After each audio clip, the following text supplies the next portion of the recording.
What's up, guys? This is Brent from I'm Project 45. That's my Instagram. This is my 2003 BMW. I'm going to be using that plastic welder. Well, look at this. It looks like, look at that. Somebody already tried to Bondo this thing together. So it looks like there's a whole bunch of junk. Oh, look, you can see the Bondo right there on top. Anyways, I'm going to try to plastic weld what I can and then fill it all in with plastic. Hopefully I can fix this. I'm going to take the whole bumper off and then we'll go from there. I'll let you guys see my progress as we go on. All right, so we've got the bumper off. It looks like someone tried to patch this together with something, probably JB Weld, maybe Bondo. Let's see. Yeah, some kind of, I don't know, something, some type of glue, something. Anyways, the bumper's a lot more beat up than I thought, but that's okay. That's why we got the plastic welder, is to fix this. So I'm literally gonna try to fix all this. It's cracked over here.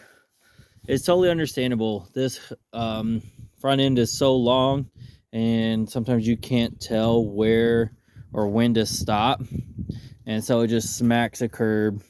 I've done it twice already. Good thing this is already broken, but now we're gonna fix it, make it look right.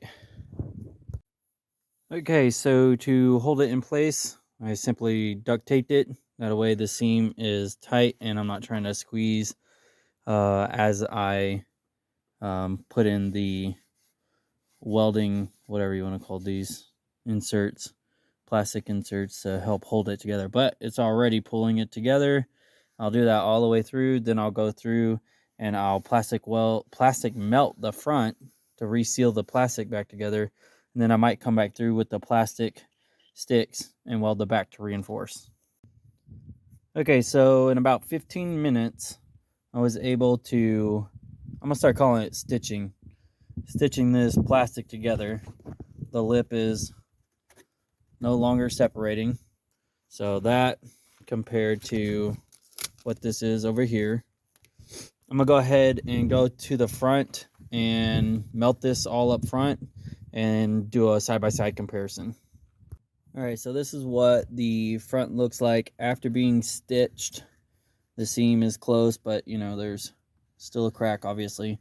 So we're gonna try to plastic weld these together with the spatula. So you just pull the trigger. That's why I love this gun. You pull the trigger, it heats up, and it's so fast. We're gonna do this and I'll get back with you guys. Okay, so another, I don't know, 15-20 minutes of welding the front here with the plastic, using the plastic welder that came with it, the spatula, and then just going through and simply just heating it up and melting it. Where I could, I've melted it just together.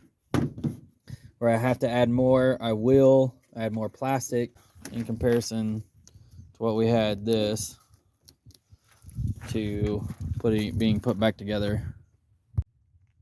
All right, so this is a pretty severe break. I mean, it's completely detached. So what was in there, I believe to be just a whole bunch of gooped up JB Weld in there to hold it together.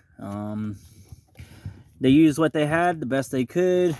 I'm guessing it was done by possibly professional, because they even, you know, bondoed the front and then painted it. And I would assume, I mean, a homeowner could have done that, or, you know, a non-professional, but it's the exact color match.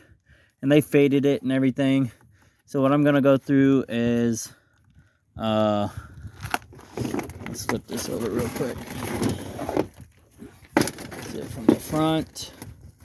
So what I'm gonna go through is from the back side, staple all that together, and then weld up all the cracks and the seams. There's gonna be this big gap right here that I'm gonna have to fill in. No big deal. The plastic welder, I guess maybe it has a thermostat switch inside, so once it gets to a certain temperature, it shuts off until it cools off. It's not working right now, so I was only able to get, you know, this left side done. But if it stitches all this together, That's going to be awesome. All right, so I've got it all stitched together. Running all the way down to where the brake stops, a little past it. So remember, all this was all broken up. This is now what the front looks like without any new plastic weld in there. So I'll weld all this together on the front, and then I'll be back.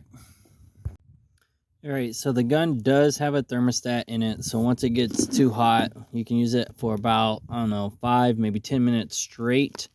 Trying to glue with the paddle and the stick, using both of those at the same time. Anyways, this is what I've gotten done in about 45 minutes, I think, maybe less. I got it pretty much glued. Obviously, I got to go down through the bottom and get this, and it looks like it's get broken up here, so get that, but it's all back together. I'll add some more, then I'll shape it with my Dremel, but dude, it is solid.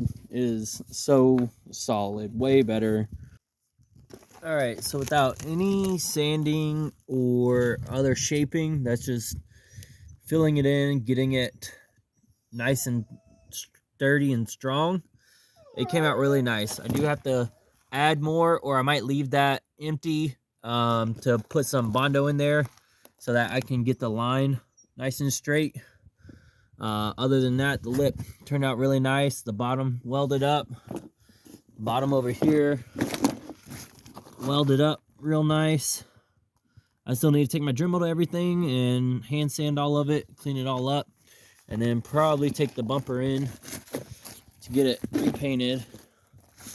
But yeah, it turned out really good so far. I'm really enjoying the plastic weld gun, but again, it does have a thermostat switch on it, so when it gets too hot, it shuts off, which makes sense, but I really think it did a great job.